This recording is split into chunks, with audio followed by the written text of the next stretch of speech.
This is Meditation Forms, a Jedi's First Spiritual Art, and I am Alethea Thompson. Today we're going to talk about Meditation Form 3, Visualization. So what are visualization meditations used for?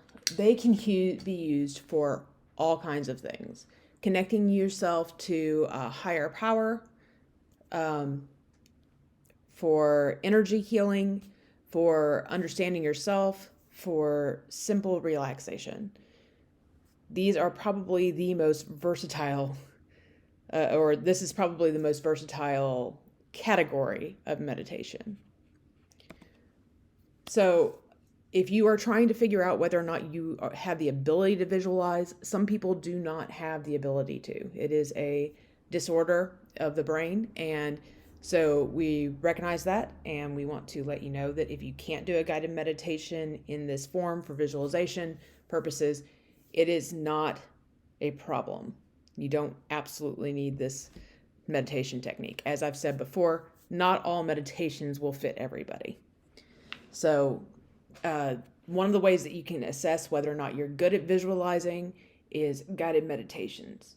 Even though you may have vivid dreams, it does not mean that you will be good at visualizing on demand in the sense of what meditation does. So go ahead at some point in time in the future, just try to take a guided meditation that focuses on, like, I don't know, walking on a beach or walking through a forest. Those are fairly simple constructs that we can put in our head, and it'll give you a basic idea as to just how good you are to do it.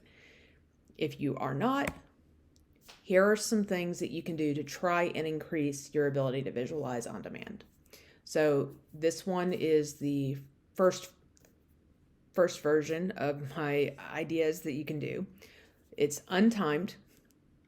Legit, just go online or find a picture book that has an animal. It could be a dog. It could be a dog. It could be a bird. It could be it could be a cat.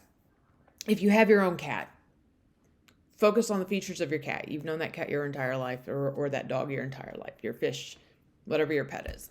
So, but go in, take notes.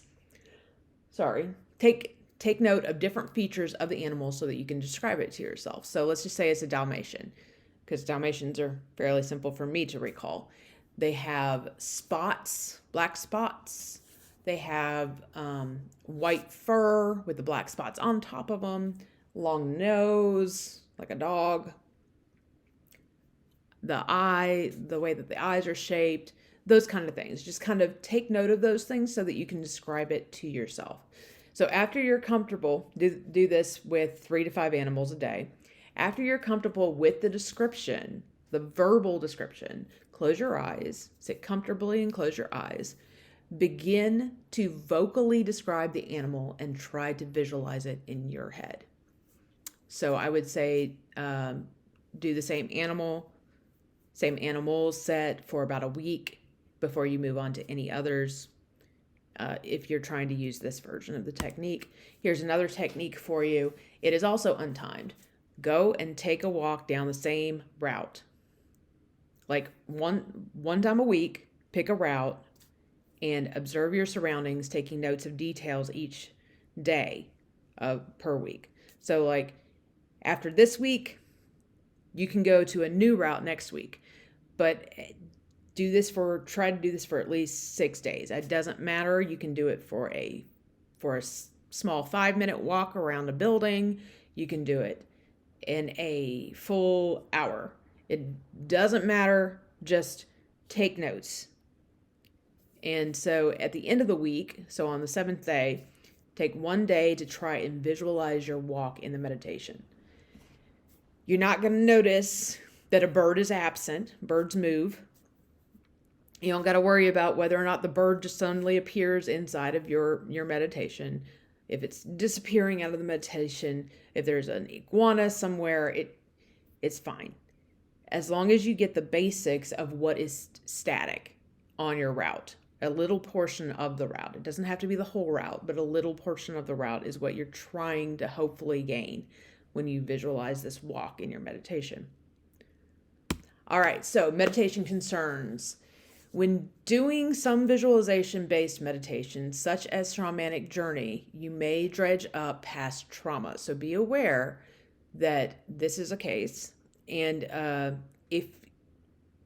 Gabe and I do not do our meditations on YouTube because we want to make sure that you have somebody available to you to be able to pull you out. So like if you're doing a shamanic journey, we can pull you out of that whatever space you're in and put you back in the real world so that you can talk about what's going on. This is not for the Zoom versions that we do are not for people who know and have a known psychosis. I'll talk about that here in a minute. These are for people who may not realize that they have past trauma that they need to work through. So those we do in person, at least on Zoom, or if you happen to come to a gathering that we host, that either one of us host or either one of us are a part of, sometimes we actually do some sort of form of guided meditation that works on these things. I'm more specialized in the inner city meditation, which is something that is more focused on how you feel in the here and now and things that you might want to be working on to get through. And one day in the future, probably in this series, maybe a little bit further down the road as a elective, I'll be talking about what the ICM is a little bit more in depth. But my point is that if you think that you might have past trauma to deal with, or if you're going specifically into a shamanic journey that is kind of deconstructive in that it forces you to think more about what's going on in your life and whatnot, do this with somebody in person, whether it's over video or actually a physical setting, because you might have past trauma. Okay, so then if you have psychosis, if you are aware, if you have been diagnosed with a psychosis and you still want to do visualization-based meditations, it may exasperate it, and you really need to be doing that with a trained professional in the room, not on Zoom, in the room.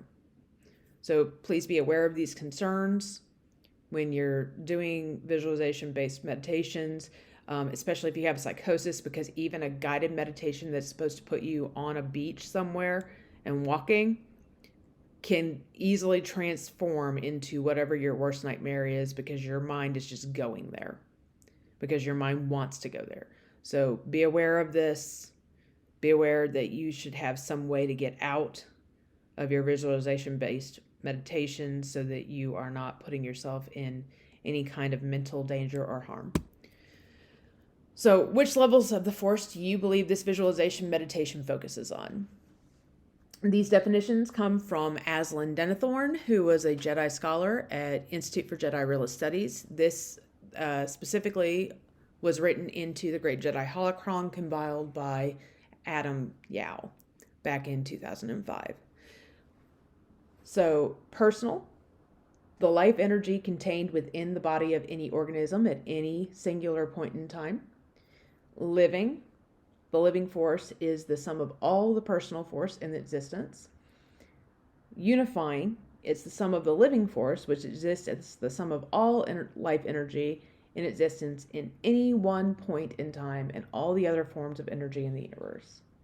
I'm going to give you a couple of seconds. Which one do you think it is? If you want to, you can hit pause and write down in the comments below which one you think it is and why. 3, 2, 1.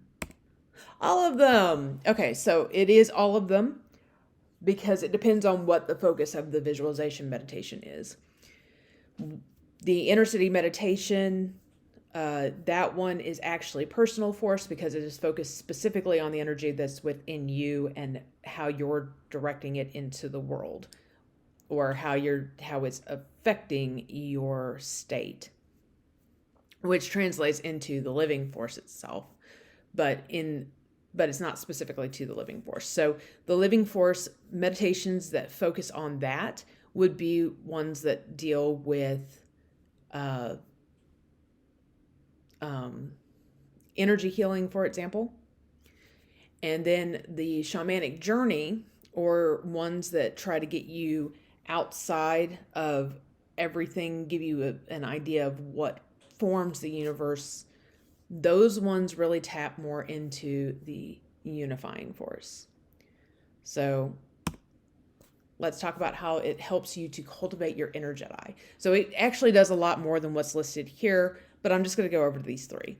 So it can help you connect to the force in a stronger way. This would be like energy healing, or just simply using it to visualize and understand the connections that we have within the force to everything that we're working with. And that can be in the sense, if you believe that the force is more metaphorical, which when we get to the classes on the force, you will learn a little bit more about that. There are people out there who do not believe that it is a actual concrete thing. And so you can think about it in the metaphorical sense. And if you believe it that way, we do not tell you here at Institute for Jedi Realist Studies that you have to believe one way or another on what the force is. It is not ours to demand. The point being here is that it gives you the opportunity to connect with the force in whatever way that you connect with it, so that you can understand it better. It also gives you an opportunity to do self-awareness interior, which would be the inner city meditation. That's where you're focusing on what's affecting your life. And then action. So action's one that I really want to focus on. So what we know is that people can sit there and they can visualize different tactics that they can take on, say, the football field, right? And so they come up with these different ideas. Okay, so if I run and I'm grabbing the ball and I run and I'm dodging between these people, and sometimes you can do it in the moment because you're basically going through kind of a combat meditation form, because you can see what's going on around you and you can get an idea of what might happen. So then you can move across the field and hopefully get to the goal post eventually. So the idea is that you can see where you're going. Action can also help you in the sense of, I've taken action before, how could I have done it better? And you can replay what you did in your head. And this can either help you to understand what you could have done better, or it can help you come to terms with the fact that you did the best that you could. So visualization is definitely the most versatile of the meditation forms that you can get into, and there are different ways to do it. Most people just think of guided meditations, but there is a lot more that goes into this. So for your homework, do you have a favorite guided meditation on YouTube? If you do, tell us about it in the comments below, and hopefully, I don't know, if you can put a link there so that we can all get an opportunity to watch it ourselves.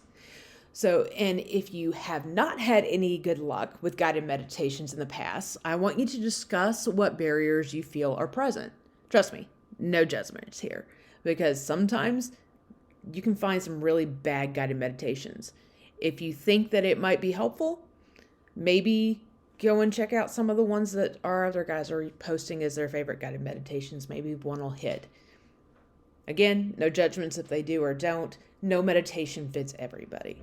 Thank you for joining me, and may the force be with you.